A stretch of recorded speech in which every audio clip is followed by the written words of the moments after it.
So hello class, this is Aman. बहुत स्वागत है आपका मेरे चैनल इकोनॉमिक्स वाला पे।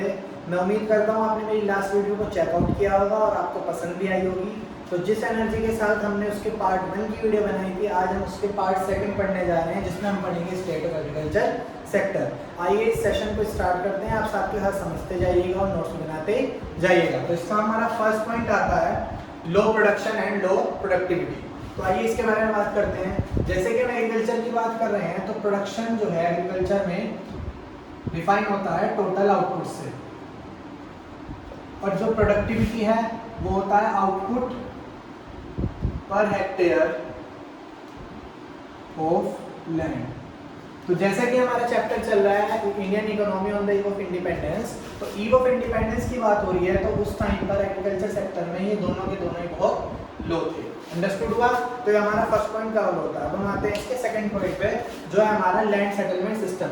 ये हमारा इंपॉर्टेंट प्रोसेस है बोर्ड के हिसाब से, क्योंकि एग्जामिनर पूछ लेता है कि जो सिस्टम है लैंड सेटलमेंट सिस्टम, ये किसने इंट्रोड्यूस किया था। तो ये सिस्टम जो है ये ब्रिटिशर्स ने इंट्रोड्यूस किया था। किसने इंट्रोड्यूस किया था? ब्रिटिशर्स ने।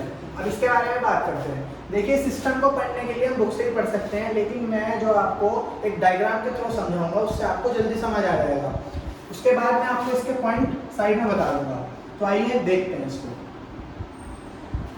लैंड सेटलमेंट सिस्टम में जो ब्रिटिशर्स थे, उन्होंने एक ट्रायंगुलर रिलेशनशिप क्रिएट किया था बिटवीन द गवर्नमेंट। फर्स्ट है इसमें गवर्नमेंट, सेकंड है जमींदार। जमींदार को हम यहाँ पर परमानेंट ओनर कहेंगे of soil, permanent owner of soil. और थर्ड आता है हमारा tillers, tillers of the soil. Tillers हैं जो उस सॉइल पर काम करेंगे, उनको टिलर्स बोला जाता है। अंडरस्टूड हुआ? तो उन्होंने ट्रायंगुलर रिलेशन क्रिएट किया था। इन्होंने ब्रिटिशर्स ने इस लैंड सेटलमेंट सिस्टम के अंदर एक ट्रायंगुलर रिलेशनशिप क्रिएट किया था between the government, second the जमींदार जो कि परमानेंट ओनर है सॉइल के, और थर्ड जो हमारे टिलर। तो उन्होंने क्या बात की थी? उन्होंने ये बात की थी कि जमींदार जो है उसको गवर्नमेंट को एक फिक्स्ड रेंट पे करना है। जो जमींदार है उसको गवर्नमेंट को एक फिक्स्ड रेंट पे करना है। जो कल्टीवेशन से इसको प्रॉफिट होता है उसमें से फिक्स्ड रेंट गवर्नमेंट को पे करना है, और जो बाकी बचा हुआ हिस्सा था वो उसको अपने पास रख लेता था। टिलर्स के पास कुछ नहीं आता था। अंडरस्टूड हो गया? एक पॉइंट और आता है कि इतना इन्वेस्टमेंट होने के बाद भी उसने एग्रीकल्चर की कंडीशन की तरफ कोई ध्यान नहीं दिया। इतना इन्वेस्टमेंट होने के बाद भी उसने एग्रीकल्चर की कंडीशन के खिलाफ की तरफ कोई ध्यान नहीं दिया। तो अगर इसके अंदर सब पॉइंट बनाना चाहें तो ये बन जाएंगे। फर्स्ट बन जाएगा इसका प्रॉफिट कल्टीवेशन, सेकंड हो जाएगा हमारा फिक्स्ड रेंट, और थर्ड हम कह देंगे एग्रीकल्चर कंडीशन। अंडरस्टूड हुआ? ये प्रोसेस बोर्ड के हिसाब से बहुत इंपॉर्टेंट है, और सिंगली सेपरेट 2 मार्क्स में भी दे सकते हैं और लॉन्ग में तो आएगा ही। अंडरस्टूड हो गया? तो ये हमारा सेकंड पॉइंट भी कवर होता है। अब इसके थर्ड पॉइंट पर आते हैं, जिसमें हम पढ़ेंगे फोर्स्ड कमर्शियलाइजेशन। थर्ड पॉइंट में हम पढ़ेंगे forced commercialisation. Third point forced commercialisation. तो आइए इसकी बात करते हैं। कमर्शियलाइजेशन में हम देखेंगे कि जो हमारा कल्टीवेशन था फॉर सेल्फ कंजप्शन, मींस जो हम कल्टीवेशन करते थे अपने सेल्फ कंजप्शन के लिए, उसको जो है कन्वर्ट कर दिया गया forcefully, cultivation of cash crops for the market. Means जो हम कंजप्शन करते थे, कल्टीवेशन करते थे सेल्फ कंजप्शन के लिए, उसको फोर्सफुली कन्वर्ट कर दिया गया cultivation of cash crops for the market. Secondly इसमें पॉइंट आता है कि एक पूछा जा सकता है कि उन्होंने कौन सी ऐसी प्रोडक्शन जो है ब्रिटिशर्स ने हमसे कराई थी फोर्सफुली। तो इसमें आएगा इंडिगो। इंडिगो जो है प्रोडक्शन जो थी जिसमें हमारा कोई बेनिफिट नहीं था, ब्रिटिशर्स का बेनिफिट था, तो उन्होंने अपना बेनिफिट देखते हुए हमसे फोर्सफुली इंडिगो की प्रोडक्शन कराई थी। अंडरस्टूड हो गया? तो हमारा थर्ड पॉइंट भी खत्म होता है। ये भी बहुत इंपॉर्टेंट पॉइंट है बोर्ड के हिसाब से। अब हम इसके फोर्थ पॉइंट की बात करते हैं, जो कि इजी पॉइंट है, lack of investment in agriculture sector. और इतना इंपॉर्टेंट भी नहीं है, पर पढ़ लेते हैं, एक लाइन का है।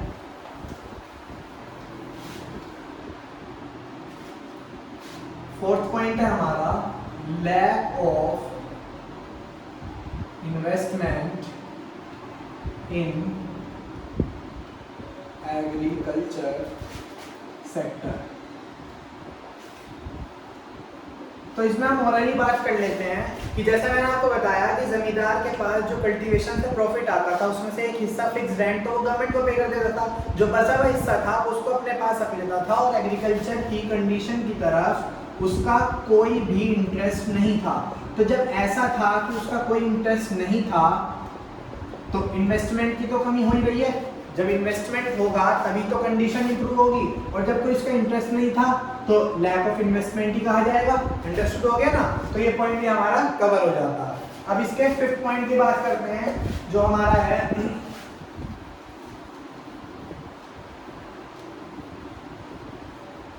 Gulf between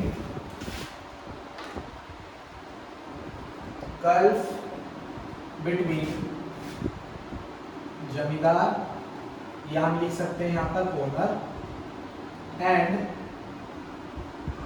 tillers of the soil.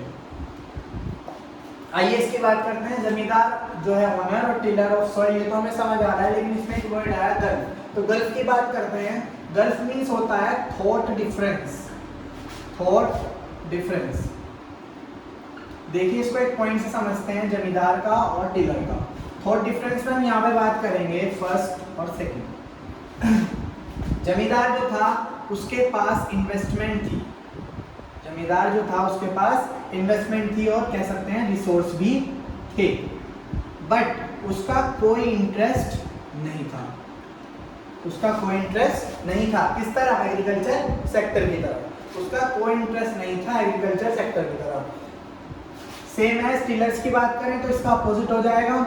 जो टिलर्स थे उनका इंटरेस्ट था, उनका इंटरेस्ट था एग्रीकल्चर में, बट उनका एग्रीकल्चर इन्वेस्टमेंट करने के लिए उनके पास या रिसोर्स उनके पास कुछ भी नहीं था। उनका इंटरेस्ट था बट उनके पास ना तो इन्वेस्टमेंट थी और ना ही रिसोर्स था। लेकिन जमींदार के पास इन्वेस्टमेंट और रिसोर्स था बट उसका इंटरेस्ट नहीं था। तो ये जो है वाइस वर्सा कंडीशन होगी। अंडरस्टूड हो गया? इसको हम वाइस वर्सा कंडीशन कहेंगे। तो ये पॉइंट हमारा खत्म होता है। इसका लास्ट पॉइंट बचता है जो है हमारा स्मॉल एंड फ्रेगमेंटेड होल्डिंग। उसके बाद हमारा पार्ट सेकंड भी कंप्लीट हो जाएगा।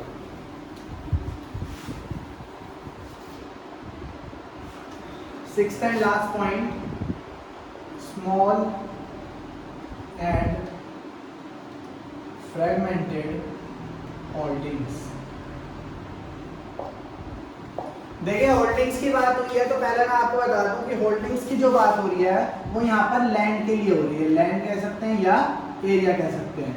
मीन्स अब बात करते हैं, जैसे कि एक पोर्शन है, समझ लीजिए एग्जांपल से एक पोर्शन है, इसमें जो है हमारा पार्ट्स डिस्ट्रीब्यूट है, इसमें हमारे पार्ट डिस्ट्रीब्यूट है कल्टीवेशन के लिए। हमें यहाँ कल्टीवेशन कराना है और इसमें हमने जो है पार्ट्स जो है वो डिस्ट्रीब्यूट कर रखे हैं। तो स्मॉल होल्डिंग में हम कहेंगे कि कोई एक पार्ट, कोई एक छोटा सा पार्ट जो हमें कल्टीवेशन के लिए प्रोवाइड कराया गया।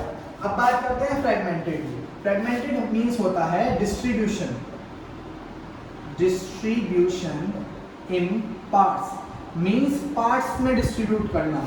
मीन्स फ्रेगमेंटेड होल्डिंग की बात करें तो हमें एक ये हिस्सा दे दिया, एक सेकंड ये वाला दे दिया कल्टीवेशन के लिए, एक थर्ड ये वाला दे दिया, बचे हुए को किसी और को दे देगा। तो इसको बोलते हैं फ्रेगमेंटेड होल्डिंग। और स्मॉल मीन्स एक छोटा सा हिस्सा हमें दे दिया कल्टीवेशन के लिए, बात दोनों के लिए ही कल्टीवेशन की हो गई। अंडरस्टूड हो गया?